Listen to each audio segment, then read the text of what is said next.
بسم اللہ الرحمن الرحیم الحمد للہ وحدہ والصلاة والسلام علی من لا نبی بعدہ اما بعد۔ ادارہ تربیت المعلمین کی جانب سے محتمم صاحب کی ذمہ داریوں سے متعلق ہماری گفتگو چل رہی تھی کہ جس میں آج یہ بات عرض کرنی ہے کہ طالب علموں کے امور کی نگرانی، طالب علموں کے امور کی نگرانی کے سلسلے میں جو مفہوم ہے یہ بہت وسیع ہے۔ طالب علموں کے امور کی جو نگرانی ہوا کرتی ہے عموماً وہ تقسیم ہوا کرتی ہے اساتذہ پر بھی،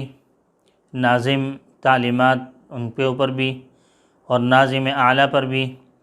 اور اس کے علاوہ جو قیمین حضرات اور دارالاقامے کے جو نگران ہوتے ہیں ان پر بھی،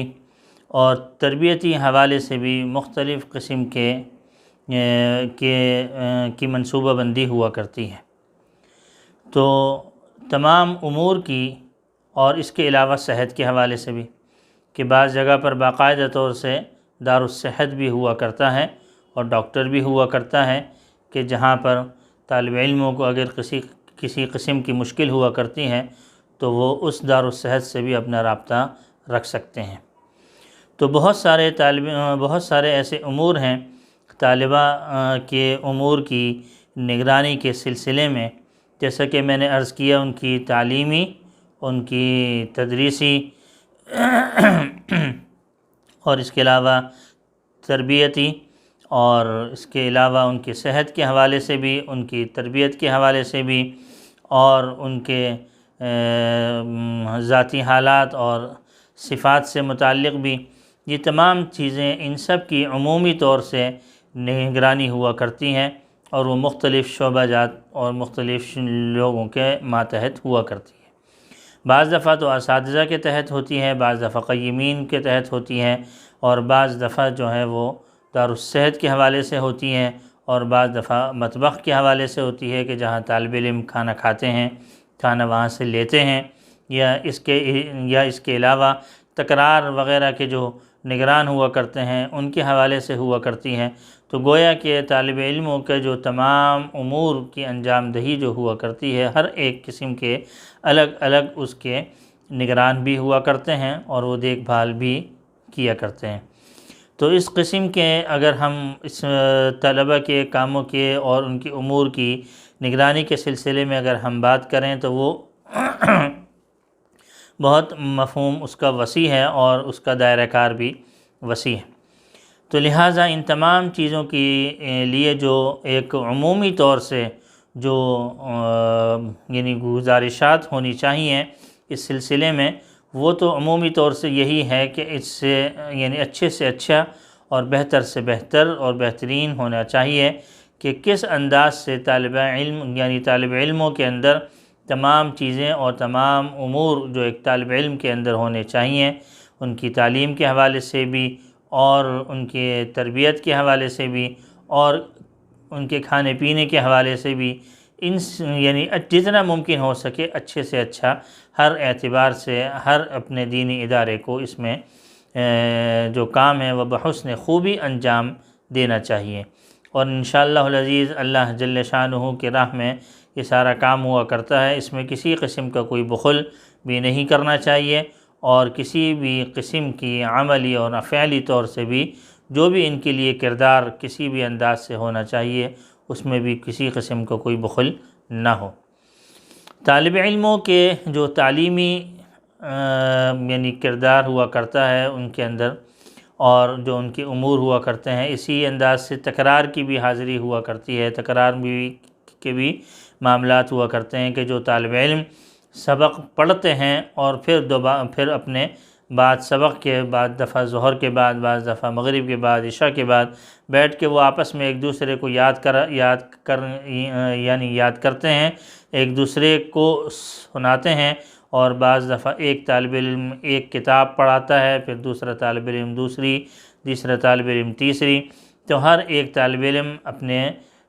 زبان سے اس کو کہنا چاہیے، ہر ایک استاد کی بات کو جو اس نے سبق پڑھا ہے باری باری ہر ایک کتاب کا تکرار کروانا چاہیے۔ تو اس سلسلے میں بھی اساتذہ نگران ہوا کرتے ہیں۔ ان سب چیزوں کے سلسلے میں طالب علموں کے امور کی جس حوالے سے بھی ہو، محتمم صاحب کو یا صدر المدرسین جو ہوا کرتے ہیں انہیں ان تمام چیزوں کی نگرانی بہت حسن خوبی کے ساتھ انجام دینا چاہیے۔ سب سے پہلے تو اس بات کو یقینی بنانا چاہیے کہ طالب علم باقاعدگی سے مدرسے میں حاضر ہو رہے ہیں یا نہیں۔ حاضری ایک ایسی چیز ہے جو اولیت درجہ رکھتی ہے کہ ایک آدمی کا داخلہ ہوا، ایک طالب علم کا داخلہ ہوا، آیا وہ مدرسے میں حاضر ہوا ہے یا نہیں ہوا، یا اس کی حاضری کم ہو رہی ہے یا وہ غیر حاضر زیادہ رہتا ہے، تو اس کی وجوہات دیکھنی چاہیے کہ آیا ان تمام چیزوں میں اس کی کیا وجوہات ہیں کہ وہ مدرسے میں حاضری کیوں نہیں ہو رہی۔ اور اس کے علاوہ درسگاہوں میں ان کے اوپر صحیح توجہ دی جا رہی ہے یا نہیں، انہیں باقاعدہ طور سے صحیح انداز سے پڑھایا جا رہا ہے یا نہیں۔ اس میں ظاہر اساتذہ کا بھی امتحان ہو جاتا ہے اور طالب علموں کا بھی ہو جاتا ہے۔ درسگاہوں میں انہیں کام دیا جاتا ہے یا نہیں، ان کاموں کی باقاعدہ طور سے جانچ پڑتال کی جاتی ہے یا نہیں، طالب علم اپنی غلطیوں کو دور کرتے ہیں یا نہیں، یہ تمام نگرانی اور تمام تعلیمی اور تربیتی امور کی جو نگرانی ہے یہ باقاعدہ طور سے ایک منصوبہ بندی کے تحت کرنی چاہیے۔ جس طریقے سے اساتذہ کی تعلیمی اور تربیتی امور کی نگرانی کے سلسلے میں ہماری بات چیت رہی تھی، اسی انداز سے طالب علموں کی تمام امور کی جو نگرانی ہے وہ بھی اچھے انداز سے کرنی چاہیے۔ سب سے پہلے تو اس چیز کو دیکھا جائے کہ طالب علم کسی کی نظروں سے اوجھل نہیں ہونا چاہیے۔ یعنی اگر مثال کے طور سے اگر طالب علم کا وقت اس وقت جو ہے وہ درسگاہ کا ہے تو دیکھنا چاہیے کہ آیا درسگاہ میں حاضر ہے یا نہیں، اور اگر اس وقت سونے کا ہے تو وہ اپنے دارالاقامے میں موجود ہے یا نہیں، تکرار کا وقت ہے تو تکرار میں وہ موجود ہے یا نہیں، اور اس کے علاوہ کھیل کود کے اگر کوئی میدان ہے تو جیسے عصر سے مغرب تک کام کھیل کود کا ہوا کرتا ہے تو اس میں موجود ہے یا نہیں۔ یہ تمام امور کی نگرانی حاضری کے اعتبار سے مدرسے کے اوپر یہ ذمہ داری عائد ہوا کرتی ہے کہ اس چیز کو دیکھیں کہ طالب علم اپنی تمام مصروفیات اور تمام اپنے معمولات اور تمام مشغولیات وہ مدرسے کے اصولوں کے لحاظ سے اس کی پابندی کر رہے ہیں یا نہیں۔ مدرسے کے اصولوں کی اصولوں کے مطابق اس کی پابندی ہو رہی ہے تو انشاءاللہ العزیز وہ اپنے منزل کی طرف بڑھ رہے ہیں۔ باقاعدہ طور سے اس چیز میں حاضری ہوا کرتی ہے، باقاعدہ طور سے اس سلسلے میں اساتذہ نگران ہوا کرتے ہیں اور وہ باقاعدگی سے اس چیز کو دیکھتے ہیں کہ طالب علم کس موقع پر جو ہے وہ جب ہم نے حاضری لی تو وہ موجود ہے یا نہیں ہے، اور دائمی طور سے ٹوٹلی وقت میں یعنی کل وقت میں وہ موجود رہا ہے یا نہیں رہا ہے۔ اس چیز کی نگرانی بہت سخت ہونی چاہیے اور اس سلسلے میں کسی بھی قسم کا کوئی لچک ہرگز نہیں ہونی چاہیے، کیونکہ یہ چیزیں طالب علم کی حاضری کا جو معاملہ ہے وہ اتنا بنیادی ہے کہ خدا نخواستہ اگر اس چیز کے اندر کمی ہو گئی تو طالب علم ہر لحاظ سے پھر ہمارے ہاتھوں سے نکل سکتے ہیں۔ کسی بھی درجے میں ان کی حاضری یقینی بنائی جائے اور اس چیز کو دیکھا جائے کہ وہ جس موقع ہے جو کوئی یعنی وقت چل رہا ہے اس حالیہ اوقات میں وہ کہاں موجود ہیں۔ خدا نخواستہ مدرسے سے اگر وہ جاتے ہیں تو وہ کہاں گئے ہیں، مدرسے میں کسی وقت میں وہ حاضر نہیں ہوئے تو وہ کہاں گئے ہیں۔ ان تمام چیزوں کی نگرانی حاضری کے اعتبار سے ضرور ہونی چاہیے۔ دوسرے نمبر پر طالب علموں کے امور کی نگرانی کے سلسلے میں ان کی تعلیمی کردار ہوا کرتا ہے۔ اور تیسرے نمبر پر طالب علموں کے امور کی نگرانی میں جو اہم فریضہ ہے وہ ہے ان کی تربیتی امور کی نگرانی، کہ طالب علم باقاعدہ طور سے نماز وغیرہ اور دوسری عبادات کا اہتمام کرتے ہیں یا نہیں، اور ایسے چیزیں کہ جو کہ فرائض اور واجبات کے درجے میں ہیں۔ خصوصیت کے ساتھ بعض طالب علموں کو یہ دیکھا جاتا ہے کہ اپنی تربیت اور اپنی تعلیم کے حوالے سے بہت کمزور ہوتے ہیں، کہ 5 وقتہ نماز کا بھی اہتمام نہیں ہوا کرتا، داڑھی کا بھی اہتمام نہیں ہوا کرتا، اور بہت ساری ایسی موبائل کے فتنوں کے اندر وہ مبتلا ہو جاتے ہیں، اور وہ اپنا بہت قیمتی وقت جو ہوا کرتا ہے وہ ضائع کر بیٹھتے ہیں۔ تو یہ طالب علموں کی تربیتی حوالے سے بھی جانچ پڑتال بہت ضروری ہے۔ ان تمام چیزوں کے جو امور کی جو معاملات ہیں وہ محتمم صاحب کے ذمہ عائد ہوا کرتے ہیں۔ جیسا میں نے عرض کیا یہ دیکھنا چاہیے کہ یہ تمام امور صحیح طور سے انجام پا رہے ہیں یا نہیں، اور محتمم صاحب اپنے معاونین کے ذریعے اس کو پایہ تکمیل تک پہنچاتے ہیں۔ اور پھر اس سے اگلی چیز یہ ہے کہ طالب علم کو جو یعنی حاضر ہو رہے ہیں، پھر درسگاہوں میں ان کے لیے ان کو کام دیا جا رہا ہے یا نہیں، اور پھر وہ ان کی تعلیمی اور تربیتی حوالے سے ان کے اوپر نگاہ ہے یا نہیں، اور ان کے معاملات اور ان کی چیزیں پوری ہو رہی ہیں یا نہیں، ان پورے طور سے جانچ پڑتال مناسب طور سے ہو رہی یا نہیں، یہ تمام چیزیں دیکھنی پڑتی ہیں۔ تو طالب علموں کے حوالے سے اخیر میں یہ تمام چیزوں کے بعد یہ بھی دیکھنا پڑتا ہے کہ آیا ان تمام چیزوں کی جو ہم نے نشاندہی کی ہے، اور جو خامیاں اور جو نقائص اور جو چیزیں کمی ہمارے سامنے آئی ہیں، تو آیا جب ان کو ہدایات دی گئی ہیں اور ان کی رہبری اور رہنمائی کی گئی ہے تو آیا انہوں نے ان چیزوں کو دور بھی کیا ہے یا نہیں کیا۔ تو اس طریقے سے یہ تمام امور کی نگرانی باقاعدہ طور سے منصوبہ بندی کے تحت کرنی چاہیے، اور جہاں تک ممکن ہو سکے ناظم تعلیمات ہیں، ناظم اعلیٰ ہیں، محتمم صاحب ہیں، یہ از خود اپنی ذاتی طور سے خود ہی اس کے اندر دلچسپی لیتے ہوئے اس کو باقاعدہ طور سے اس کو دیکھیں، اور باقاعدہ طور سے ان کی تعلیمی لحاظ سے اور تربیتی لحاظ سے ان کو چیک کرتے رہیں، اور اپنی رائے کا بھی اظہار کرتے رہیں، اور اگر وہ تحریری طور سے ہو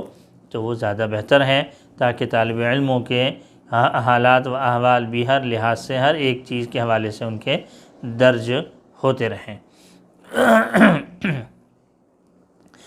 میں نے پچھلی نشست میں بھی یہ بات عرض کی تھی کہ یہ تمام چیزیں جو ہوا کرتی ہیں ان میں ہمدردانہ اور مخلصانہ اور اصلاح کی غرض سے یہ تمام امور سامنے آنے چاہیے۔ کسی بھی انداز سے یہ نہ ہو کہ یہ ہمارے عیب جوئی ہے، یعنی عیب جوئی ہو رہی ہے، یا بعض اوقات استاد جو ہے وہ جاسوسی کا انتظامات رکھتے ہیں، یہ جاسوسی ہو رہی ہے، یا کچھ اور دوسرے ایسے منفی معاملات سامنے آ رہے ہیں۔ ایسا نہیں ہونا چاہیے۔ ہمیشہ یہ تمام چیزوں کی اصلاح اور یہ جو نگرانی ہے یہ ہمیشہ محتمم صاحب کو چاہیے کہ افہام و تفہیم کے ساتھ ہو، اصلاحی جذبے کے ساتھ ہو، اور صحیح طور سے مخلصانہ انداز سے ہونی چاہیے، تاکہ انشاءاللہ العزیز اس کا مثبت نتائج ہمارے سامنے آ سکیں، اور اس کا ہر استاد پر، ہر طالب علم پر اس کا اچھا اثر پڑے اور مثبت نتیجہ ہمارے سامنے آئے۔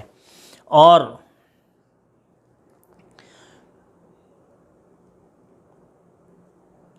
اگر خدا نخواستہ اس سلسلے میں اگر ہم نے کوئی اور طریقہ کار اختیار کیا تو پھر بہت زیادہ اس کے اندر فتنے اور فسادات سامنے آ جاتے ہیں جو کہ مناسب نہیں ہوا کرتے، اور جو کہ فتنوں کے دروازے کھل جاتے ہیں۔ تو ان چیزوں سے ہمیشہ بچنا چاہیے، اور ایسی چیزیں چونکہ یہ معاملات ایسے ہوا کرتے ہیں جو کہ سالوں پر محیط ہوتے ہیں۔ جب ایک دفعہ دل خراب ہو جاتا ہے تو پھر دل صحیح ہونے میں بہت وقت درکار ہوتا ہے، اور اس سلسلے میں اگر یہ سوچا جائے کہ بھئی نتائج فی الوقت سامنے نہیں آ رہے تو اس پہ صبر سے کام لینا چاہیے۔ یہ نہ ہو کہ نتائج سامنے نہیں ہیں اور اچھی چیزیں ہمارے سامنے نہیں آ رہی، تو اس کا ہرگز یہ مطلب نہیں ہے کوئی کہ انتہائی اعلیٰ درجے کا ایکشن لے لیا جائے، نہیں، بلکہ اس میں انتہائی صبر کے ساتھ کام کرنا چاہیے۔ دیکھیں کسی بھی چیز کو پروان چڑھانے کے لیے اور اس کو اوپر لے کے جانے کے لیے زیادہ محنت کرنی پڑتی ہے، ڈھانے کے لیے محنت زیادہ صرف نہیں ہوا کرتی۔